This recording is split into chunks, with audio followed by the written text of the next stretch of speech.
আসানসোলের খুব কাছেই রয়েছে এমন এক জাগ্রত মন্দির যেখানে মা স্বয়ং খাদান থেকে ট্রাক তুলে দেয়। মা এখানে রয়েছে জীবন্ত অবস্থায়। একবার একটি ট্রাক এখানে পড়ে যায়, কোনোভাবেই সেটি তোলা যাচ্ছিল না। তখন এখানকার সেবায়েত মায়ের কাছে মানত করা মাত্রই সাথে সাথে ট্রাকটি উঠে যায়।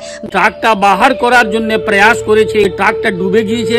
বাহার করার সন্দর্ভে মাকে পাওয়া গেছে, সে অমল থেকেই মাকে আনা হয়েছে।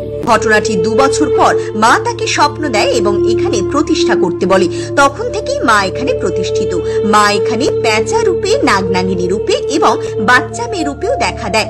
এই যে মায়ের মাটি, এই মাটি নিয়ে গেলে সকল ভক্তের মনস্কামনা পূরণ হয় ও রোগ ব্যাধি সেরে যায়। মা এখানে রয়েছে খোলা আকাশের নিচে। মা ছাদ নেন না। সব থেকে বড় কি মা স্বপ্ন দিয়েছিলেন কি এখানে আমার কোনো তোমরা শেড করবি না। বাৎসরিক পুজোয় এখানে 80 থেকে 100টি বলি হয়। কাজরা স্টেশন থেকে একটি টোটো করে সহজেই চলে আসতে পারেন এই মায়ের মন্দিরে। স্ক্রিনে দেওয়া নাম্বারে কল করেও চলে আসতে পারেন এখানে।